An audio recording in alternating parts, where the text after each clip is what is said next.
Hello everyone, Beauty Jha this side, currently second year MBBS student at Lady Hardinge Medical college.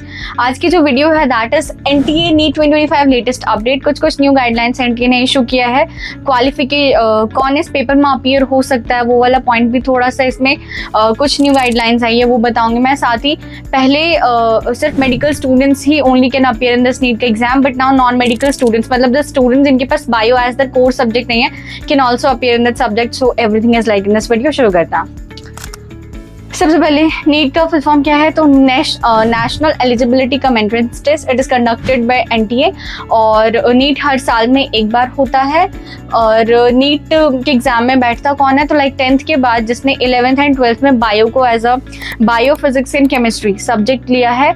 इसके अलावा bio के अलावा biotechnology as a subject है। Even non medical student जिनके पास physics और केमिस्ट्री है, मैथ्स मेन सब्जेक्ट है, कोर सब्जेक्ट में है, but bio as an additional subject है। मतलब कि बायोलॉजी या बायोटेक्नोलॉजी जिस भी स्टूडेंट के पास कोर या एडिशनल सब्जेक्ट में है along with physics chemistry and English, those students are able to sit in the exam. Secondly, who is eligible, exam के एलिजिबल कौन है तो लाइक मान लो 2025 में नीट का एग्जाम होगा मई में, तो 2025 के दिसंबर के एंड में जो बच्चा 17 ईयर्स का 17 ईयर्स का हो जाता है वो एलिजिबल है। और एलिजिबिलिटी के लिए एक और चीज़, आप if you are belonging from the general category तो bio physics chemistry and English in each subjects you need to score 50%, no matter bio का कोर सब्जेक्ट है या एडिशनल सब्जेक्ट है। और अगर SC ST OBC है देन मतलब कोई कैटेगरी है then you need to score 40% in each subject. If PWD से बिलोंग करे then you need to score 45% in each subject, ठीक है, to be qualified to sit in this NEET का exam. उसके बाद एज का पता लगे, एज क्या अपर एज लिमिट कोई है, ठीक है, minimum age limit to sit in the exam is that कि उस जिस ईयर में आपका नीट पेपर कंडक्ट होने वाला है उस ईयर के दिसंबर तक आप 17 के हो जाने चाहिए। क्या अपर एज लिमिट है क्या कि आप 50 साल का व्यक्ति नीट नहीं दे सकता, 60 साल का? There is no upper age limit. अभी भी कंफर्म है कोई अपर एज लिमिट नहीं है। नंबर ऑफ अटेम्प्ट्स भी नहीं है, ठीक है, आप कितने भी अटेम्प्ट में नीट का पेपर दे सकते हो।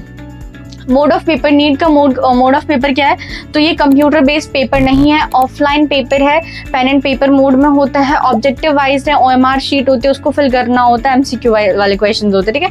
गवर्निंग बॉडी कौन है तो अभी तो खैर एनटीए है। मैक्सिमम मार्क्स नीट का पेपर कितने नंबर का होता है 720 मार्क्स का होता है, ठीक है। एग्जामिनेशन फी क्या है तो if you are belonging from general category it is 1700 अगर आपके पास कोई और कैटेगरी है तो 1600 लगता है और 1000 जो है PWD का लगता है। एक बार कंफर्म कर लेना फीस, लेकिन इतना ही है, ठीक है। पेपर का पैटर्न क्या है तो पेपर में सबसे पहले फिजिक्स होता है, देन केमिस्ट्री होता है, देन बॉटनी होता है, ज़ूलॉजी होता है। Botany zoology are the sub divisions of bio. Physics के 50 क्वेश्चन होते हैं, केमिस्ट्री के भी 50, बायोलॉजी के भी 50, सब में से करने 45 ही होते हैं, ठीक है। नंबर ऑफ क्वेश्चंस कितने होते हैं 720 मार्क का पेपर होता है और नंबर ऑफ क्वेश्चंस हो गए लाइक आपको करने तो 180 क्वेश्चन होता है बट पेपर में 200 क्वेश्चन होते हैं क्योंकि 200 में से you have to do 180 question, ठीक है। टाइम कितना होता है तो 3 hour 20 minute का ये पेपर है, 3 घंटे 20 मिनट का। गवर्नमेंट मेडिकल सीट्स कितनी है देखो, गवर्नमेंट मेडिकल सीट्स चाहे आप MBBS आयुष डेंटिस्ट्री कुछ भी करते हो, टोटल जो मेडिकल सीट्स है दैट इज 55,000 गवर्नमेंट, बाकी रेस्ट 50,000 कुछ प्राइवेट सीट्स है, ठीक है। कॉम्पिटिशन हर साल इस नीट के एग्जाम में बैठने वाले जो एस्पिरेंट्स की संख्या है वो इंक्रीज ही होती है। लाइक इस साल अभी कुछ 23 लाख प्लस बच्चे बैठे थे, अगले साल आई एम डैम श्योर कि 25 लाख प्लस स्टूडेंट्स बढ़ेंगे। तो कंपटीशन कह सकते हैं टफ है एंड क्योंकि नंबर ऑफ एस्पिरेंट्स जो कि इस एग्जाम में बैठ रहे दैट इज इंक्रीजिंग बहुत ही स्पीड से। टफनेस ऑफ पेपर क्या है तो NCERT बेस्ड ही आता है, ज़्यादा टफ या ज़्यादा ईजी भी नहीं है, मॉडरेट लेवल है। If you are studying NCERT very wisely very seriously then will qualify this, ठीक है।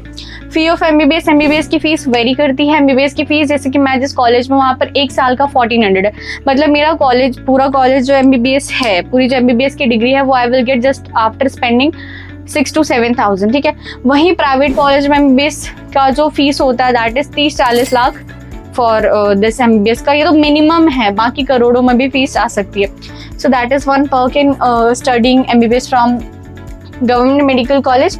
पेपर के पैटर्न के बारे में फिर से देख लेते हैं तो लाइक सबसे पहले फिजिक्स होता है, देन केमिस्ट्री होता है, then botany question, then zoology question. Every subject क्या होता है कि सेक्शन A होता है एंड सेक्शन बी होता है, सेक्शन ए में 35 क्वेश्चंस होता है जो कि कंपलसरी ही है, करने हैं।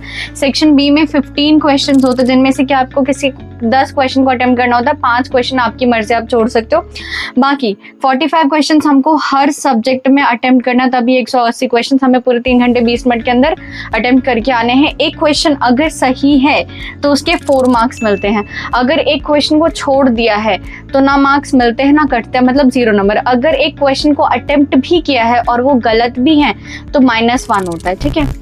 तो ये रहा 4 मार्क सही होने के, कुछ किया ही नहीं है, छोड़ दिया है, OMR में कुछ भरा ही नहीं है तो 0 मार्क्स, और अगर गलत भर दिया है, कोई गलत आंसर को टिक कर दिया तो -1 होता है, ठीक है। ये कुछ थी basic information about NEET. If you are preparing for NEET then all the very best from my side. Bye.